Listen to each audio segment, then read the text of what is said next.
36 विधानसभा से इलेक्शन लड़ रहे हैं, 36 और ये 3 अहम बातें आपको बताना था। अगर आपको कोई सवाल आते तो बताइए।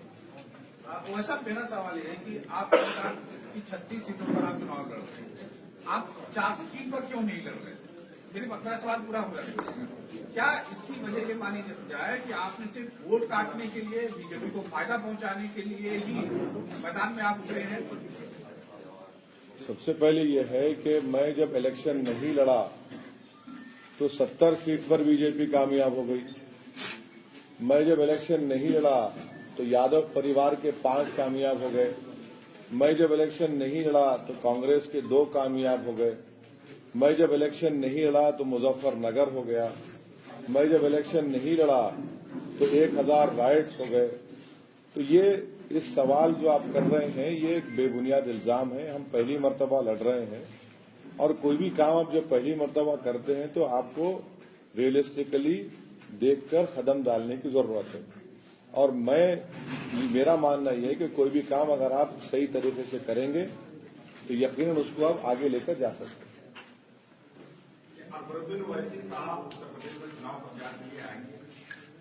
बताएंगे, आपको आएंगे तो इंशाल्लाह। क्या लग रहा है 36 में कितनी सीट्स पर आप लोग ठीक-ठाक स्थिति रहे और उसका आधार क्या है? कोई पॉलिटिकल पार्टी आपसे ये नहीं कहेगी कि हारेगी। हर पॉलिटिकल पार्टी बोलेगी हम जीत रहे हैं, तो मैं भी कहूंगा कि हम जीतेंगे, मगर हम पूरी कोशिश कर रहे हैं कि हमारे पार्टी के कैंडिडेट कामयाब हो। जो हमको ग्राउंड से अभी तक जो रिस्पांस मिला वो काफी एनकरेजिंग है और हम उम्मीद करते हैं कि वो वोट में भी तब्दील हुआ होगा और तब्दील होगा। इलेक्शन के बाद अगर इत्तेहाद की बात होती है, अगर कुछ ऐसा सिनेरियो बनता है तो आप सपा कांग्रेस गठबंधन या बीजेपी किसके साथ जाना पसंद करें? अब 11 मार्च को क्या नतीजा आता है उसके बाद ही इसका फैसला कर सकते हैं। अभी तो लेकिन आप पहले मायावती की तारीफ कर चुके हैं। नहीं, मैंने ये कहा कि काशीराम ने जो काम किया था वो यकीनन काबिल मुबारकबाद है। आपको क्यों लग रहा है कि यूपी की जनता आप पर क्यों भरोसा करेगी? इसलिए करेगी कि जिन पर भरोसा किया था उन्होंने उनको ना सिर्फ धोखा दिया बल्कि उनको लूट लिया। 5 साल में जो अखिलेश सरकार के वादे थे, चाहे वो रिजर्वेशन का वादा था वो भूल गए, उनका ये वादा था कि जो जेल में बच्चे उनको छोड़ेंगे वो नहीं कर पाए। ये कहा था कि स्कूल्स खोलेंगे मुस्लिम एरियाज में या हर जगह पर, वो नहीं कर पाए। कहा था कि 85 स्कीम्स में 20% हिस्सा देंगे, वो नहीं हुआ। तो हर महाज पर, लॉ एंड ऑर्डर पर, कम्युनल राइट्स रोकने पर ये नाकाम साबित हुए। और अहम बात यह है कि कल तक उत्तर प्रदेश में कोई ऑल्टरनेट नहीं था। आज वो स्पेस है एक ऑल्टरनेट पॉलिटिक्स की जो एमआईएम कोशिश कर रही है उसको ऑक्यूपाई करने की। नहीं, आप अल्टरनेट की बात कर रहे हैं, लेकिन आपने 36 को कैसे उतारे हैं? तो जाहिर बात है पूरे भी आपके जीत जाएंगे, तब भी आपको विपक्ष में बैठना हो या किसी के साथ जाना होगा। तो आप अभी से खुलासा क्यों नहीं कर रहे कि हम किसके साथ जाएंगे या विपक्ष में ही बैठेंगे? आप बता दीजिए कौन जीत रहा है यूपी में, तो फैसला कर लेता हूँ। अभी आप कह रहे हैं ना कि अल्टरनेट कैसे फिर आप सुनिए, देखिए कैसे ऑल्टरनेट का मतलब क्या है? सरकार में बैठना है तो ऑल्टरनेट का मतलब ये है कि आप लोगों को एक चॉइस देंगे। लोगों को आप चॉइस देंगे तो हम कामयाब होंगे। अब एक मैं एमपी हूं तो और बात रख रहे हैं।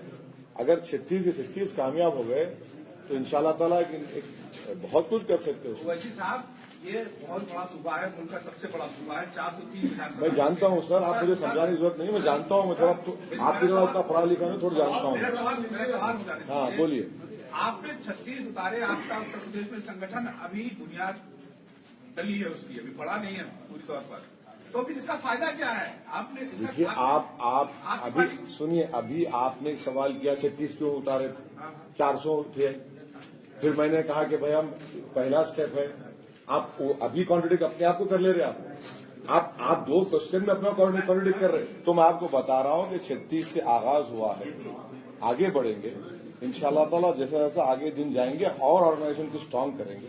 ये कोई रुकने वाला काम नहीं है, ये ऑनगोइंग काम है। मुद्दे क्या है इस चुनाव में? मुद्दे क्या हैं? मुद्दे बहुत हैं। मुद्दे ये हैं कि करप्शन, मिस गवर्नेंस और परिवारवाद और फिर करप्शन, ये आपके कम्युनल राइट्स जो इतने हुए हैं यहाँ पर। ये जो 1000 कम्युनल राइट्स का आंकड़ा दे रहे हैं, ये कहाँ से है? आरटीआई में एप्लीकेशन डाली, निकल जाएगा। हिंदुस्तान टाइम्स अखबार पढ़ लीजिए, उसमें आपको मिल जाएगा। आप